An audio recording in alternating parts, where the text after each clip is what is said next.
Welcome to the Let's Talk Health and Care podcast series brought to you by the Integrated Care Academy at UWE Bristol. We'll be diving deep into exciting research and service changes by speaking to the people directly behind them.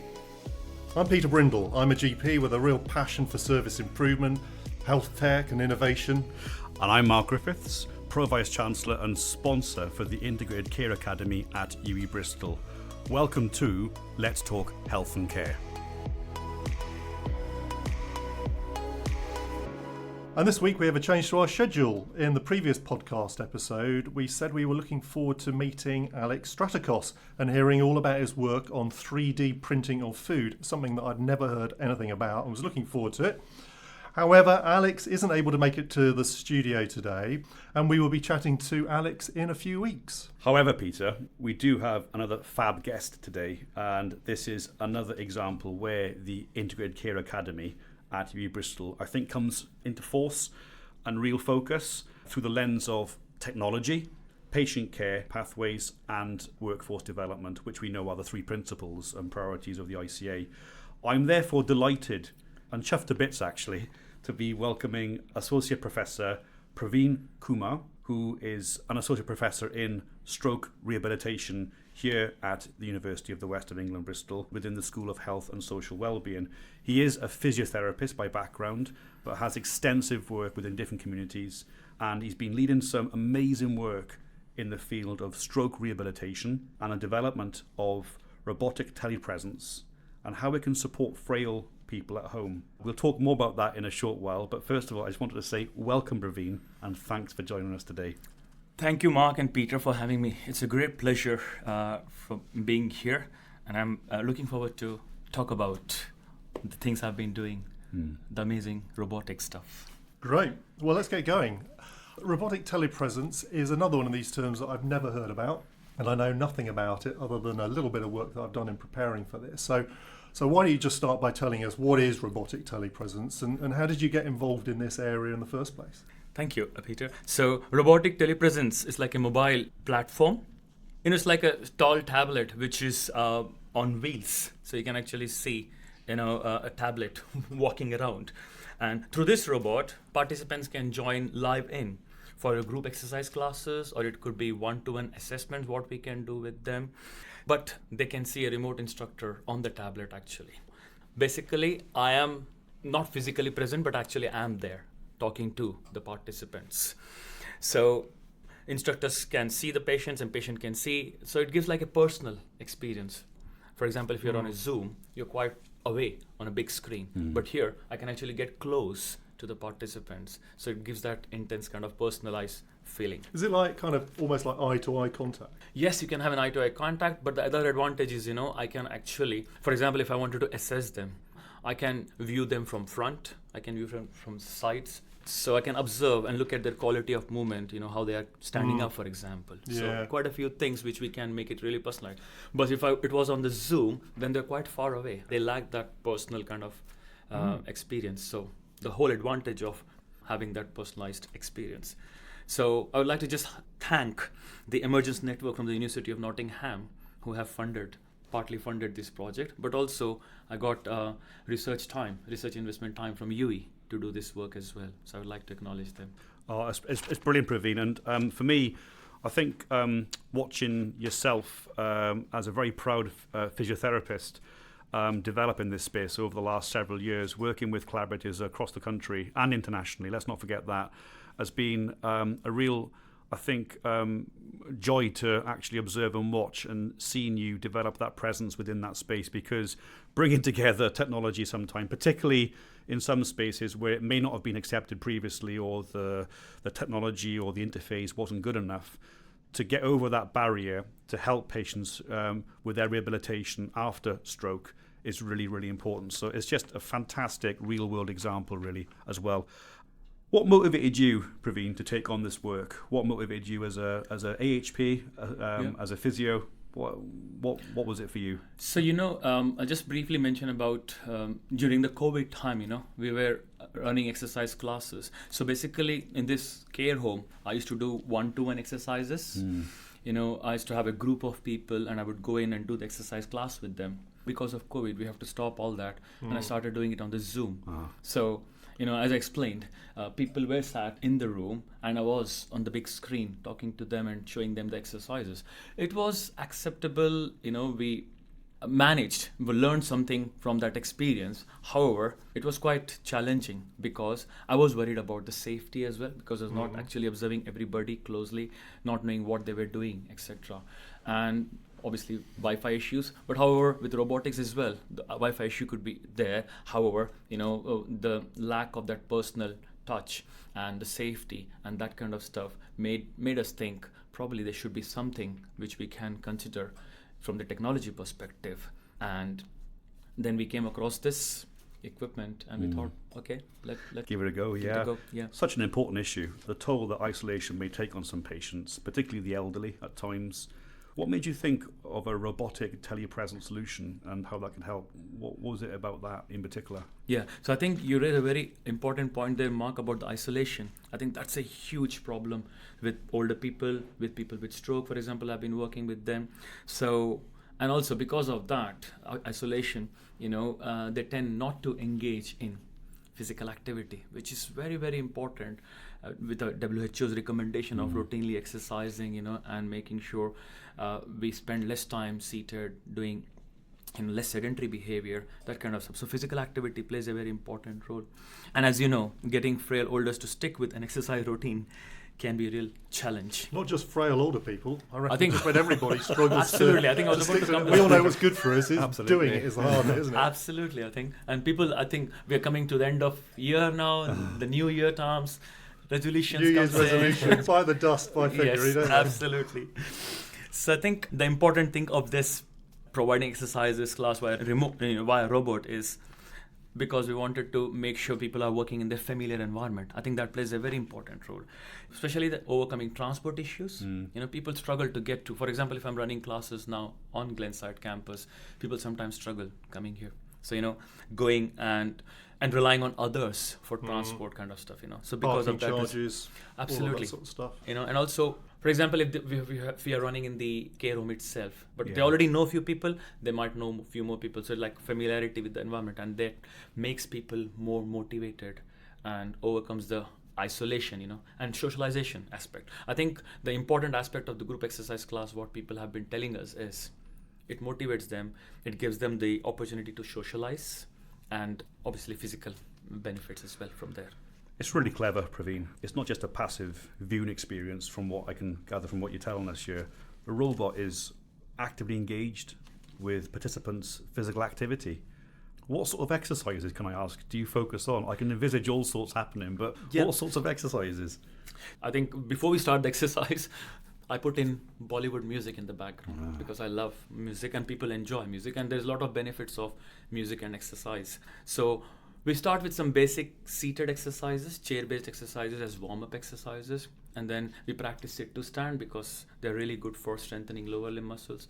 And then we have a range of like balance exercises, walking practice, some flexibility exercises like stretches, etc. And then we end with cool down. I think the most important thing what people like of my exercise class is what we do at the end, which is we call mini laughter therapy. So everybody just raises their hands and just laugh. Sounds great. Yeah, Do you incorporate any Bollywood moves, any changing of the light bulbs? we do. Opening the tap, Excellent. Yeah. Fantastic. and shaking your shoulders, that kind of stuff. So for example, if they have to do, following the beat of the music, they have to, for example, if they have to shrug the shoulders, so they do that kind of movement, great. bringing forwards and backwards, and then doing and reaching across like that, following the beats, Actually, that rhythm helps people to kind of go into the tune, Yeah. so that makes a big difference. Sounds a lot of fun. Have you had any particular challenges in trying to create the kind of the social connection between your robot and the participants? Does that just like happen automatically, or have you had to overcome any particular issues trying to do that? So we do, I think, because probably, we have to start with familiarizing people with the robot. So we start with initial kind of, introducing them to robot. What is their understanding about the robot? So we started with doing a workshop, online workshop initially, showing them all the different kind of pictures, etc. Right. And then the second follow-up workshop was actually I go in with the robot. and say this is what it looks like, because otherwise people might also not understand. I mean, when we ask what do you think about a robot, Yeah. and people ask, Preconceptions of a robot. yeah, aren't they? absolutely. Yeah. From the movies, Yeah, from yeah. people give They different can be kind of quite names. sinister, can't Yeah, they? absolutely. Generally, Cybermen, all Yeah, that sort absolutely. of That kind of stuff. Yeah. stuff. I'm not sure I'd want exercise class run by a Dalek or a Absolutely. Cyberman. So, but I think once we introduced this, Yeah. and showed them what it looks like, it was quite interesting what people said about the robot. They said they want it to be like a friend, like a companion. Yeah. And especially because there are different types. The one we are using, as I said, is one where they can see me. But there are different robots where basically it's a robot, but it doesn't have a tablet. Right. It has got Yeah. pre-feeded information in there, Yes. and it talks to the patient or to the participants. We haven't used that one, but there are like a predefined. Okay, Mr. Mark, you are you've done your exercises. They'll ask that questions. If you haven't done, can you start doing your exercises now? Have you done your have you raised your arm properly? That kind of feedback you get from that. So I've been kind of working. This all work is evolved from me working with Professor Parminda Galeb-Soli. She was based in Bristol Robotics Laboratory. And she's amazing. She comes with all these different kind of ideas and how to embed this technology into healthcare system. So that's how we kind of started this collaborative And all the work you've work. been doing in this, has anything particularly surprised you? You would have gone in it with some ideas if it's going to work like this or do that. But has anything surprised you about either the technology or the response that you've had to it? What surprised me was, we think, oh, this is technology. How might people might take it? But it's quite interesting when people say, I would like to have a go with it. I would like to try it and see what it does. So last 2 years we've been looking at social robots. We've been looking at this type of robots we can use for rehabilitation purposes, and it's quite amazing. From the participants' point of view, I think it's fine, but I think there are issues about how they can embed this. What training needs are there associated with what are the challenges, safety, ethics. Those are the kind of things which we came across. And from the healthcare professionals' point of view, I can say there's a bit of anxiety in the sense, are they going to replace us? That's the biggest question people ask, so which is quite challenging. And we have to say, well, I'm a physiotherapist. I wouldn't, if I'm worried about that, I wouldn't be promoting, and working in this area, because it's not a replacement, it's an adjunct. And ultimately, there aren't enough staff around, are there? So it's not a case of replacing it; it is adding in. Adding in, absolutely. There just isn't enough physiotherapy workforce to provide the benefit that so many people could get from it. Absolutely. Yeah, I'm just thinking there. We often talk about the workforce of tomorrow, don't we? And how curricula, practice, and what students learn. And I think more and more, Praveen, elements to do with telemedicine, robotics, AI, how you might use technology in a health-based environment, be it acute or primary care, needs to feature as part of core curriculum, because these are trends that are happening.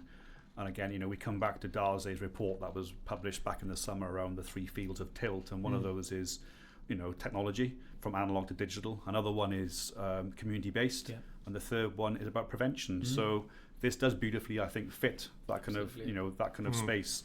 I was going to ask and come back to the insights that you've just shared with us about impacting either loneliness, driving better social connections. And I can really imagine that this sort of activity, in the way that you've described it, Praveen, can really help create a feeling of greater social connection and accountability, which is, I think, really important, particularly for those that might feel isolated. I could see my mum, for example, really engaging with something like this, in terms of she's really tech savvy, and being able to engage in something like this, I think that would help her with her mobility issues that she has as well. So yeah, I guess you don't need to be tech savvy, do you? No, Which I is guess not. The key thing, isn't it? This isn't about anybody needing to know anything about tech. Yeah, I think with this particular robot, what we are using, the only thing they need to understand, because the robot is controlled remotely from our side, So basically, it's a docking station. I can actually, using my laptop, take the robot and put it on charge. Wow. Yeah. So it can be charged. And then only thing I have to tell my participant is, we're going to have an appointment at 10 o'clock. So they have to be ready. Yeah. So That's it doesn't come like a surprise for They're just them. going to make the appointment. Absolutely. That's So then I can well, log in and I pretty take my, straightforward. go to them. So, yeah. Sometimes I think we imagine the main challenges with a project like this are technical, but we've already said, actually, from what you've described, you. But I wonder, has there been any kind of ethical or policy changes or challenges that you've been aware of? I mean, you mentioned safety as well, and you've had to navigate through with this project. I'm sure there are a few you could tell. Yeah, absolutely. No, thank you. I think we briefly mentioned about, how people motivate, happy they can be, and emotional aspect, psychology aspect. But I think all this come with additional challenges such as, ethical considerations. For example, data privacy, securing sensitive kind of health information. For example, when I'm doing this session with participants, if I'm doing one-to-one, I have to make sure when I'm doing my initial pre-assessment that there's nobody around because I'm talking to the patient. Yeah. So making sure that aspect. So we try to get the robot into the participant's room so that carers can actually, then so it's, at least, the sensitive information is not being heard by others. Yeah. And so that could be a challenge, but sometimes in care home, it could be a problem. And also making sure it's accessible to everybody. We're talking about health inequalities, but making sure everybody gets this opportunity. And also the issues around buy-in from healthcare providers and the users themselves.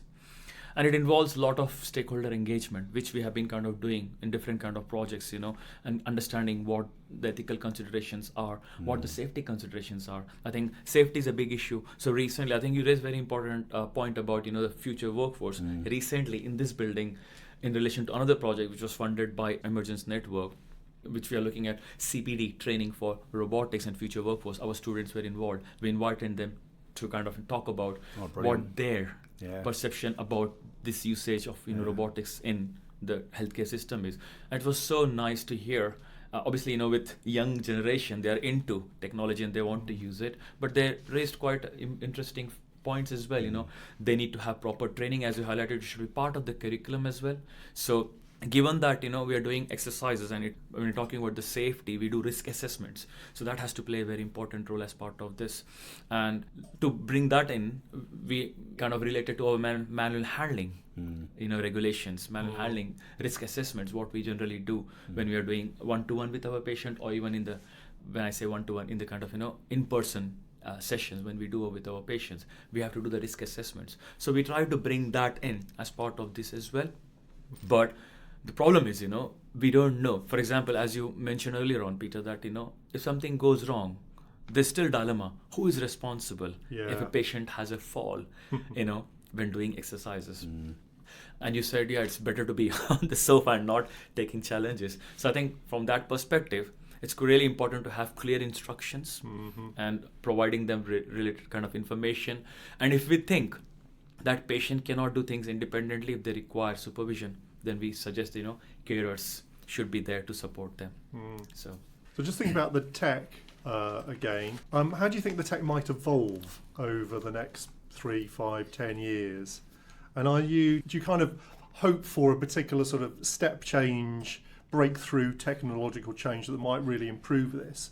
Would you feel as it's a gradual kind of evolution? And if so, what might that look like? Just starting off relatively basic, I guess, at the moment. Yeah. What might it look like in 5 years' time, 10 years' time? I think with the speed what we are going with the technology, I'm assuming that the technology will take over for the rehabilitation purposes, for treating patients kind of remotely. I mean, there is evidence of telemedicine, telerehabilitation. And for example, if you look at the stroke guidelines, telerehabilitation is included in that, recommended that we should be considering it.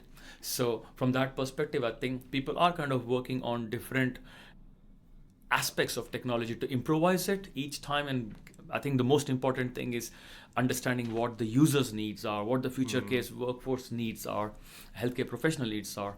And I think working collaboratively, with the technology experts, with the healthcare experts, future workforces, service users. I think the current methodology what people are using is the co-creation, co-design, co-development. I think that plays a very important role. I don't know what the new kind of thing will look like, but I think it will be more robust, more kind of user-friendly. That's what I'm hoping. And that will be kind of designed, developed in collaboration with everybody, not just from the robotics experts, I think. So where do you hope to take the projects that you're working on now to in the future? What are the next steps for you?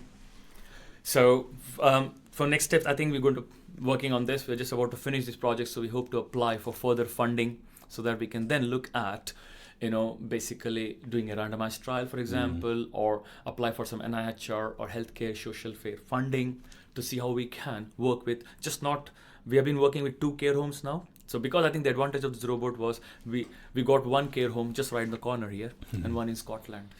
So we want to kind of expand that so that we can have multiple care homes where we can incorporate this. How much more work needs to be done before real people can be using it in a kind of commercial or routine sense? Because it just sounds great. You really inspired me just hearing this. How many years do we have to wait while we do loads of testing? Why can't we use it like tomorrow? I think we are already using, I think once we have done this, probably my care home, the where I'm kind of, currently working, they already wanted to kind of install it. And the 1 care home in Aberdeen, they already have a robot. So it's about how to use it actually. Yes. So it's not far. So people are already using it in places. Right. So it's more about, that awareness and bringing that kind of, Yeah. It's fantastic, and it just shows again, just reminds me, Praveen, you've done a great job of reminding me about the importance of, why universities exist and, the whole kind of cut across enterprise, workforce, education, research and innovation, and with the ambition to, bring societal impact that's positive. And we are lucky here at UWE Bristol. We do have a Bristol robotics lab on site. Not everywhere has that. So to be able to actually interface, and you mentioned Praminda, obviously, you've worked with closely, and still work with closely. It's a great interface to be having as well. Okay, so Praveen, I know from speaking with you before that it's not just your research and the amazing work you're doing with what you've described here. You're also a really passionate person in terms of your focus on charity work, and you've done an awful lot for charities in the region and beyond, internationally as well over the years. Can you tell us a little bit about one of our local charities here, which is the Bristol After Stroke, and the importance of promoting stroke rehabilitation services for patients? Come on, don't be shy now as well. Thank you, Mark, for raising that. I think I'm really passionate about supporting that charity.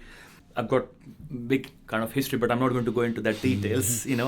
I've been running exercise classes for Bristol After Stroke for the last 9 years, and our students, sports rehab, physiotherapy, and occupational therapy students have been supporting this.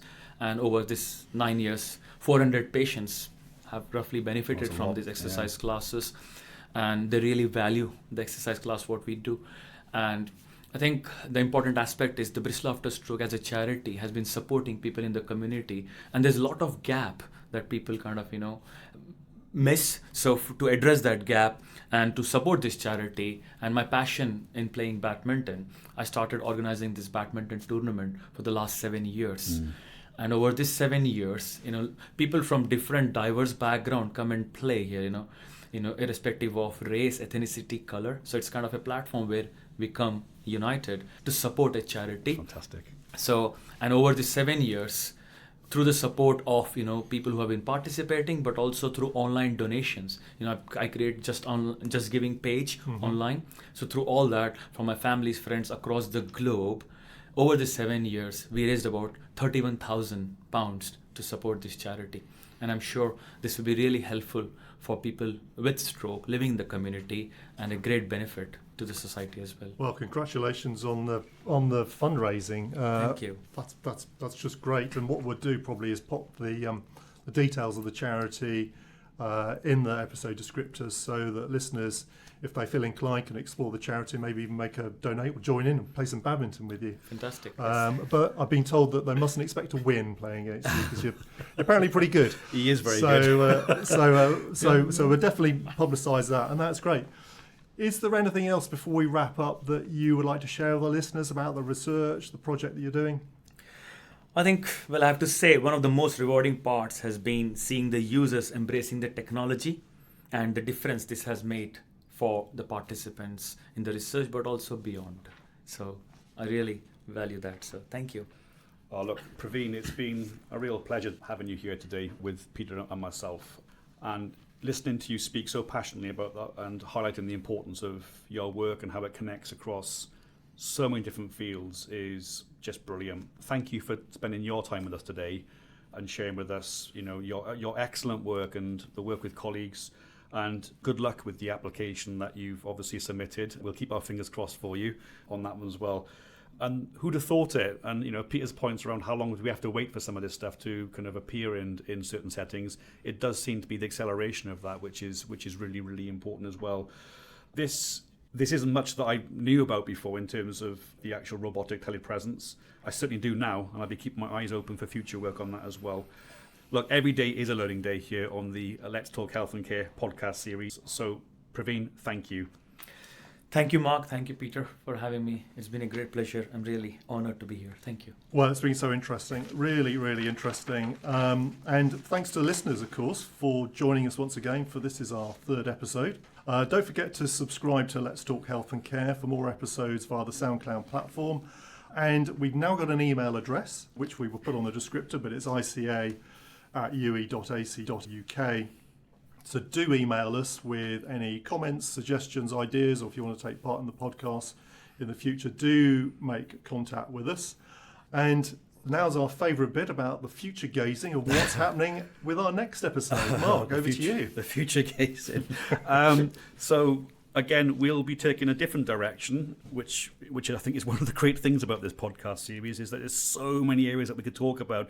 So really delighted to be joined by Huda Hajina, who is the co-founder and chief executive of AFI Health.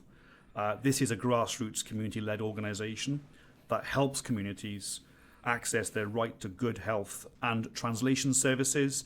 I've got to know Huda really well through a wider role that I play with one of the local NHS hospitals. Fantastic work that she leads as well. Huda will be joined by Ilham Beru, who is a senior lecturer here at UWE Bristol and involved in our independent prescribing programme.